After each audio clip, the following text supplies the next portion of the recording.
everyone, welcome to my video. Today I'll be talking about Kate Bush's Hounds of Love, which was her biggest album, and I'll be talking about every single song on the album. So here's some context. Hounds of Love came after The Dreaming. The Dreaming was her fourth album, and it was a very experimental album. It had no pop song on it, and therefore it was very hard for everyday people to listen to. It had a very unique sound, and it's one of my favorite albums, but it is kind of underrated today, I think, and it was definitely underrated back then. The lead track only got to number 3 on the Billboard 100, and her label was not happy about that because the album before The Dreaming, Never Forever, did very well on the charts, so they were very disappointed with The Dreaming. And they had lost a lot of trust in Kate's talents, but let me set the scene. The year 1995. The number 1 song is Madonna's hit single, can't remember the name right now. Here it is. And Kate is about to release a banger. September 16th, she releases Hounds of Love, and the debut single, Running Up That Hill, is released I think a couple of weeks or maybe a couple of days before the album is dropped. And Running Up That Hill not only charts on UK's Hot 100 but also on the US's, which was a feat at the time. So Running Up That Hill is charting across a lot of different areas, and that's where our story kicks off. So, Running Up the Hill is a very, very popular song. It was popular back in 1995, and it has been revitalized recently with the release of the 4th season of Stranger Things. There's a lot of covers of it, including the cover from Kate herself, the Stranger Things cover, and a bunch of other covers, like Kim Petras' cover, which I haven't heard, but I have no idea. Anyways, so at the beginning, we get some very haunting instrumentals of kind of, to me it feels like weather, snow, rain, that kind of thing. The drums are really cool, I think, and because it sounds like footsteps, right, like running, and you kind of hear that a lot in the album. Is it feels like the activity which is going on in the song, or what it's kind of talking about, I guess. The song is about seeing from your partner's point of view, and switching places, so that way you can kind of see what they're going through from a different angle. It gets more intense with time. It kind of starts off kind of soft, and and then it gets heavier the more that the song goes on. This is a pop song, and I'm sure you can tell. It's a song you can very much sing to anywhere. It's kind of a song you can belt out, a song that you can have a concert in your bedroom to. The back vocals are very cool, and there's some smaller guitar notes in the back at the end, I think. The vocals at the end are very interesting to me and to a lot of other people, because it kind of is she's changing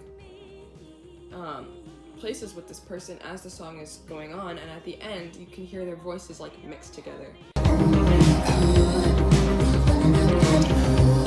And it's she has become the other person. It's in the trees. It's coming. So the second track on the album, as well as the title track, is called Hounds of Love, and it's the first thing I can kind of pick up on when I'm listening to it is the instrumentals. It sounds like running. The drums sound like running. There's a violin that sounds like a heartbeat, like a racing heartbeat, and so it very much kind of fits what it's talking about, running away from your emotions, wanting to be away from the person that you love because they make you feel so much, It has very strong vocals. Kate really put her backbone into this song, and overall I think it really comes out as a great song. The third track is called Big Sky, and this is one of my favorite songs on the album. It kind of feels like that hopeful emotion that you get when you're a child, It feels very open and very like large. I don't really know how to put that into words. It gives me confidence and it sounds like bravery. There's a very cool guitar part, and the ending vocals are very like, they very much encapsulate the entire energy of the song in like this really great way. I love the music video for this song. It like involves her looking at the sky, and there's like a lot of people in different costumes, and she's in like this astronaut costume, and it really reminds me of being like a kid. So a lot of the songs on the first act of this album have to do with relationships. You'll see that in the next song as well. You'll see it in this song. Running Up That Hill has to do with, you know, wanting to switch places with your partner. Hounds of Love, running away from your emotions and for someone else, right? So that kind of leads into this next song, which is called Mother Stands for Comfort. And it is the slowest song up to this point, and it kind of sounds like a song off of like The Dreaming or Never Forever. She's kind of dipping back into that kind of like wavelength with this song. It's not as poppy as the other couple of songs. The instrumentals are very different from anything that we've heard off of the album so far and anything anyone else has made, because Kate has this very like unique sound to her songs.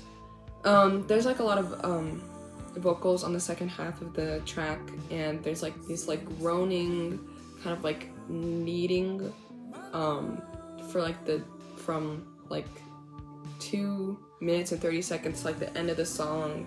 It's like very like painful to listen to, but I think that kind of like it adds to it in this really nice way. I really like this track. It's definitely a softer song, but it's like you can feel a lot of pain coming through this song. I still dream. Cloud Busting is the last song on this first act, and it has a similar sound to like Running Up That Hill or Big Sky, and it's kind of another song for weather. It's like, I don't know, this album just kind of feels like weather to me. I don't know why, but it does. It has a very interesting story to it if you guys want to look into it, or I can just tell you a little bit about it now. The song is from a book, and it's about a son and his father, and he makes a weather machine that can clear skies or make it rain or whatever, and the FBI comes and tracks him down and takes him away, and his son has to like kind of save the day, I guess, or like to show him that he cares still. This song is good for like large openings and landscapes and like cloudy days in summer. Like something about this album kind of does it to me. I don't know what it is. It's definitely more theatrical than the other songs on the album, except for maybe like Running Up That Hill. It has a really interesting music video, kind of like telling the story like I was saying, and it includes Kate Bush in drag king makeup. And the second half of the song is really, really good too. I can't describe it. Little light shining. The sixth track is kind of like an interlude between the first act and the second act of the album. It is about a woman who is lost at sea, and she's talking about what she's kind of seeing as she starts to hallucinate in and out of consciousness. There's a lot of piano and a little bit of guitar and some like very like soft kind of instrumentals. There's some background noise, like some sonar or like radio. Kind of wish there was a longer version, because this is like a song I would fall asleep to. And it starts the story part of the album, like I said. The seventh track is called Under Ice, and it is very haunting. There's like a lot of like choir vocals, and it's a lot of violin as well. It's a very underappreciated song. I feel like it should get more rep, as well as like any song on the second act. I feel like that just entire part is really not credited enough because it is so good. You can hear sonars and radios kind of coming through, and there's like a lot of like her going in and out of consciousness, like the story part. And also there's parts where she is like kind of throughout the song, she's like saying it's me over and over again. It gets louder and she starts to scream it like she's screaming to a boat or like to someone that's there in the water with her. And it also leads into Waking of the Witch. Wake up. Waking the Witch is a very, very good song. It's kind of long also, and it's like theatrical. There's a little bit of instrumental in the background, but for the most part, it's just people repeating wake up or get up, kind of like she is going through like all of her lives that she's lived through, and like they're telling her to wake up from this like unconsciousness that she's in. There's a part where it talks about a little light, which is kind of referencing back to "And Dream as Sheep." There's some Bible verses and like choir, or like she's in church, and then we get this very abrupt change, and it's like heavier instrumentals, like very big, and there's like her own voice like peeking through, like broken up, sort of like a radio, or like she's underwater. And then we get into this like demonic voice, which is like it's talking to Kate, right?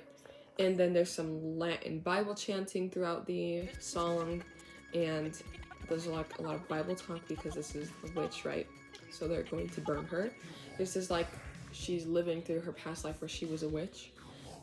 It kind of talks, it's kind of like hinting at that the person that is damning her to hell, right, is the devil himself. You know, it kind of like, what say you good people, at one point it says, what say you good people? And it's like someone, like the person that is damning her is the devil or a demon itself.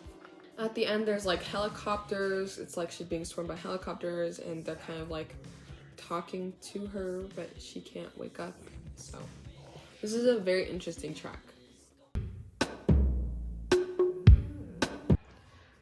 Okay, the next track is called Watching You Without Me, and I think this is probably from the perspective of like a ghost or something. It's one of my personal favorites. Kind of goes back into the softer songs, but it still has like radio and that kind of like stuff that's like been in the past couple of tracks of the second act. I think it has a really great use of instrumentals and instruments just in general. I love the vocals on the song. They're like soft and they kind of like wave around, I guess. I don't really know how to put that. It feels like sneaking through somewhere, like a house. It talks about a ghost, so like it's kind of what I'm getting it from.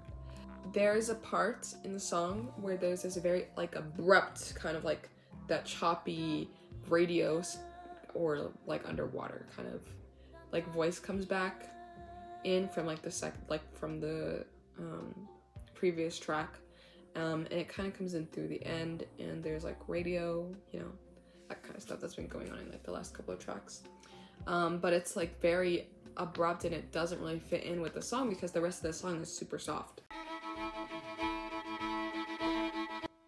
This next song is definitely something different. It's called A Jig of Life, and the first thing you can notice is it has a very Celtic feel to it, and it's very high energy. There's an outside voice which is the same voice as Kate, but it feels like it's someone else, right? It doesn't have like the same kind of personality, I guess you could say. It's not like any of the other songs on the album. Most of the other songs have very different, unique instrumentals, but this song is completely different. It goes a different way, like the tempo, the way that it's formatted, the sound, the instruments, everything. Like the tempo changes, and then it stops, and it's like talking, right? And then it's music again, and then it's like a different person talking.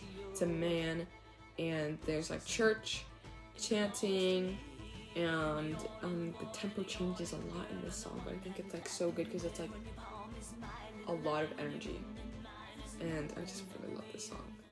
Well, you're now 9 times the speed of sound. Hello Earth is a really underrated song in my opinion. The sound in the way that it's formatted is super interesting and very different, and it is like the last song officially on the album before we get into the bonus track. But this is like the end of the series, like the end of the story, right? So there's like some radio at the beginning, and then it gets into her singing, and it's like piano, and then it gets more intense, and then we get into like this like just like pop, kind of popish sound, or like it's like slower, and it's something you can play in your car, and then it pauses for choir at some point, and then it like I think this is a song that samples a horror movie, and then it sounds like a song from her last 2 albums, like it should be on her last 2 albums, but it's here because she kind of dips back into that kind of sound, I think. There's a part where they're like screaming, "Get out of the waves, get out of the water," and there's like the Celtic sound comes back, and it gets into a very different song, kind of like sound, and there's just like the change and the shift in the music, right? And then there's, at the end, there's German, and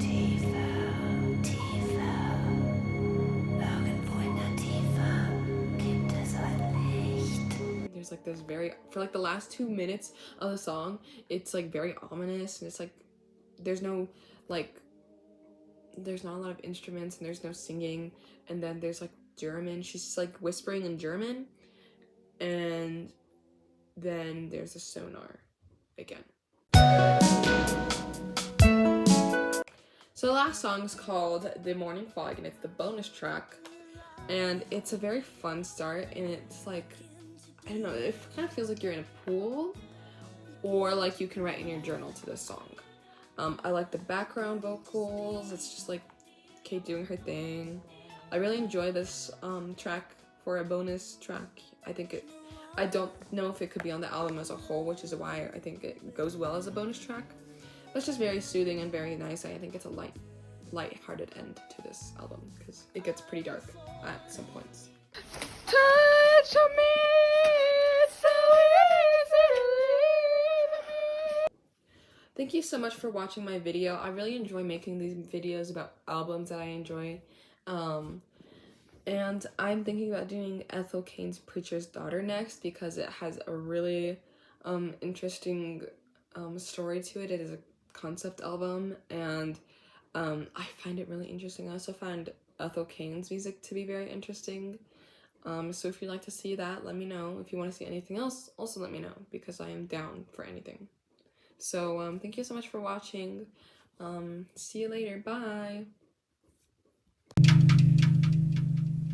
You did me dirt, cause what did I do?